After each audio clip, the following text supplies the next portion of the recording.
All right, let's do some live Q&A here on Chat Sports. The way you can get on the screen, use hashtag NBA. Ask me whatever you want about the NBA. I'm going to answer it. Austin Bessette says, Suns, trade Devin Booker to the Timberwolves and get their first-round pick and Malik Beasley. Okay, interesting. I know everybody wants to reunite Devin Booker and Karl Anthony Towns, but I'm going to be honest here.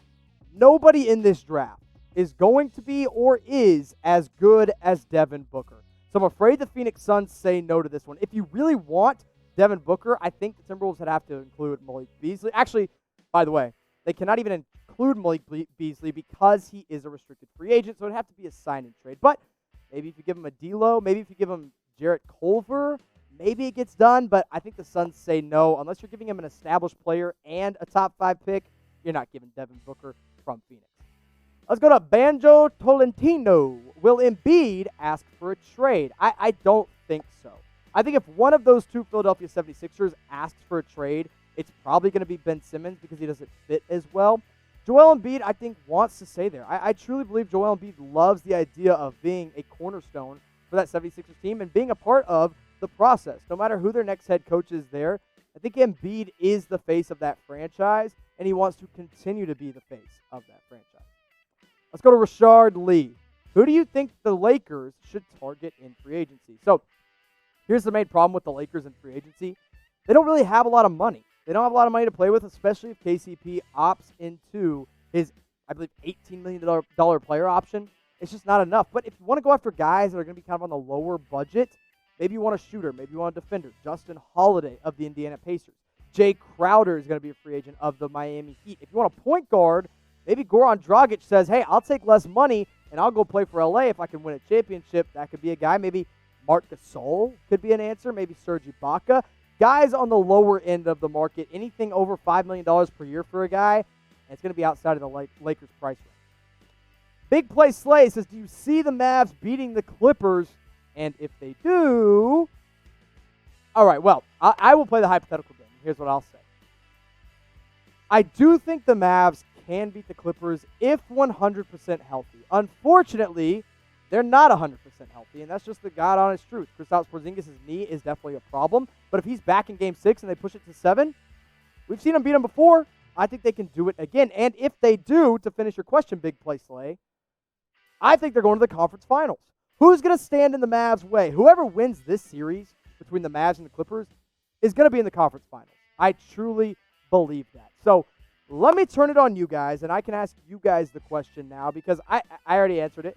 I do think the Mavs win it if Kristaps Porzingis plays. I think if Kristaps Porzingis doesn't play, the Clippers win Game 6 and the Mavs go back home. But you guys can shout it out, whether you're watching the live chat or if you're watching later, you can comment down below. Who wins Game 6? I don't know when it's going to be. Could be Sunday, could be Monday, could be, heck, next week for all we know.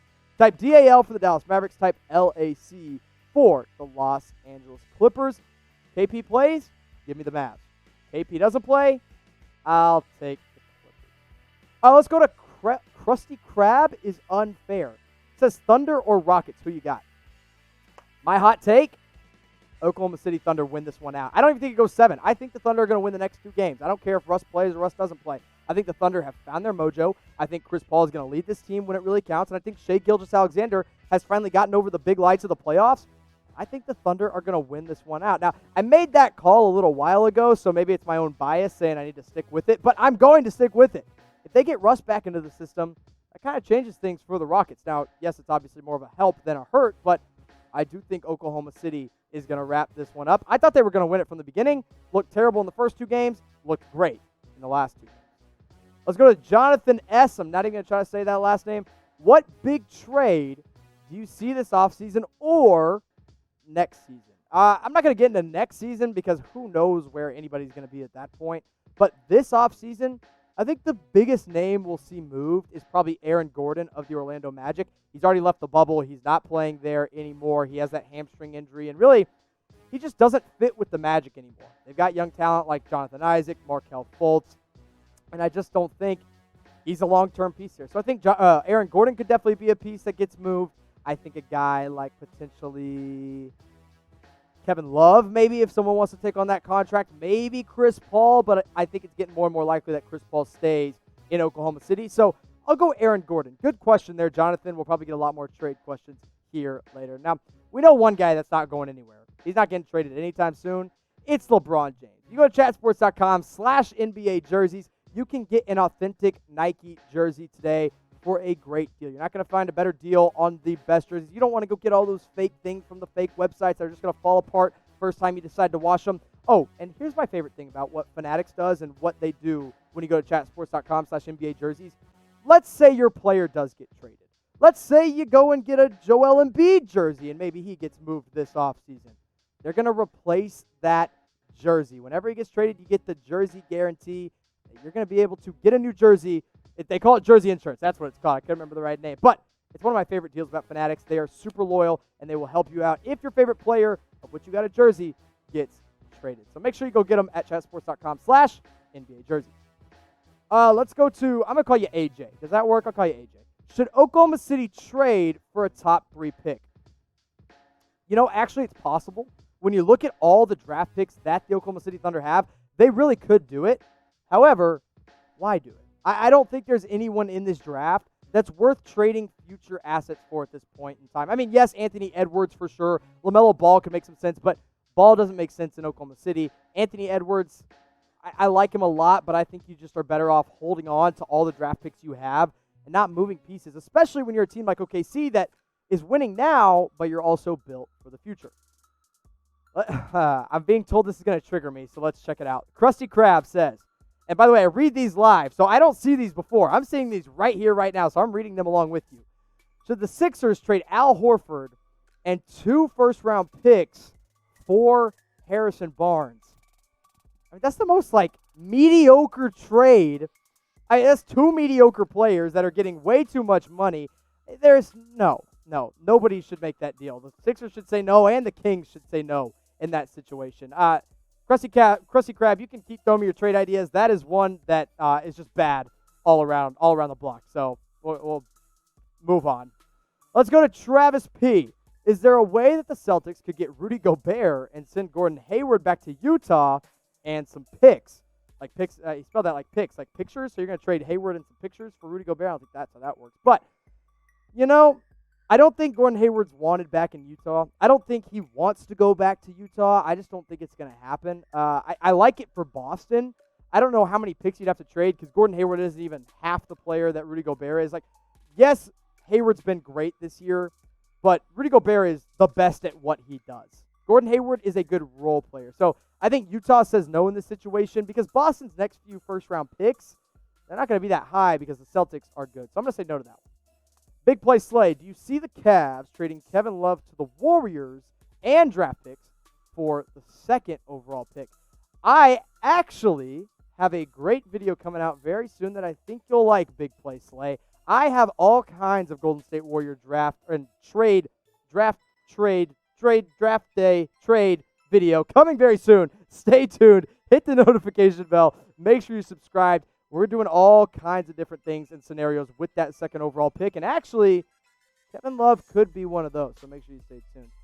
Now, let's say they keep that pick. One guy that's been linked to the Warriors before is James Wiseman. So I'm going to ask you guys this question because I think if you're a loyal watcher at Chat Sports, you know where I stand. Is James Wiseman a top 3 pick this year? Type Y for yes, type N for no. I'm typing my N for no. And let me tell you why. Anthony Edwards, better than James Wiseman. LaMelo Ball, better than James Wiseman.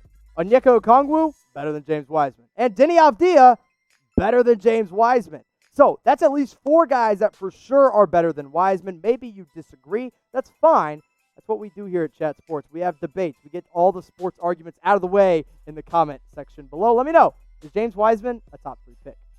Let's go to Brady Anderson. Asks, do you think the Celtics will get a center in free agency? I think they definitely need a center in free agency. I don't know who it's going to be. I do actually love the idea of them getting a guy like Derek Favors who's hitting free agency, maybe an established veteran like a Marc Gasol or a Serge Ibaka. I mean, their center lineup right now is Enes Kanter, Daniel Tice, and Robert Williams, a.k.a. Time Lord. Now, the Celtics fans love Robert Williams, and also Taco Fall is there. I guess I have to mention him. But they love Robert Williams. However, he's not going to be ready to be a starting center. If the Celtics truly want to win a championship, and they got to get a better rebounder and a better shot blocker down low, but Boston's in a really good spot. They don't really have to make any crazy moves right now. Matthew Bobo asks, Hawks trade Collins for the second pick. I like the idea. I think John Collins is probably worthy of the second pick because John Collins is a 2010 kind of guy and one of the best lob threats in the NBA. I'm trying to think, it could go either way. Either team could say yes, and either team could say no. The Hawks could be like, no, we'll keep it. We also have the fifth pick. I think they have the fifth or sixth pick. There's just no reason to. I think the Hawks maybe say no because they don't want to trade a 2010 kind of guy, but I like the idea. I think Golden State would say yes in that scenario. Now, if you guys are big-time NBA fans like myself, grew up an NBA fan, and the best place to get all your NBA coverage is Chat Sports. 24/7. No matter if you're about to go to bed, maybe you've had a long night, you just want to sit in bed and watch some NBA stuff, go to Chat Sports. YouTube.com/ChatSportsTV. We got all the best coverage all the time. It's the best place to go for anything and everything related to the NBA. Go and hit that subscribe button today. Now let's go to AJ's back. What is the missing piece for the Rockets? Well, listen, they love the small ball, right? So I guess the missing piece is really just a knockdown, lights-out shooter. I don't know who that is. Eric Gordon was supposed to be that, but Eric Gordon really just hasn't been that great for them this year. So maybe it's another shooter. Maybe they do need another rebounder. But if they're going to keep running small ball with whoever their next head coach is, because it's probably not Mike D'Antoni, maybe they need to go out and get a legit center again. Maybe they should have kept Clint Capella. But we'll just have to wait and see. I don't know what their next real move is. They need to just strengthen the bench. I think their starting five is fine. PJ Tucker, Robert Covington, Eric Gordon, James Harden, and Russell Westbrook. I think that five is fine, but their bench is not good. So maybe it's just a really, really solid depth. That's maybe what the Rockets need to do. Let's go to Big Play Slay, staying active in the comment section. Do you see the Knicks trading all the way up to 2 and drafting LaMelo? Or will they just screw it up? That's a good question, Big Play. I don't think they have the pieces to move to 2. I think if they wanted to get all the way up to 2, they'd have to include a guy like RJ Barrett or maybe a Kevin Knox or maybe even more than that, along with the pick they already have, which sits at number 8, which at number 8, I still think you're going to get a high-value pick. I think a guy like Cole Anthony could fall to 8, a guy like Killian Hayes or Tyrese Halliburton, and all those guys already fit what the Knicks need to do. Now, would they rather have LaMelo? Absolutely. He's the best point guard in this draft by a landslide. But I think they're just better off sitting at 8, not giving up future assets and holding on to what they've got and trying to build around guys like RJ Barrett, trying to build around guys like Mitchell Robinson, Kevin Knox, Julius Randle, Bobby Portis. Maybe Frank Ntilikina finally comes around, even though I wouldn't hold my breath on that one. Thanks for the question, Big Play Slay. It's a good one, and it is an interesting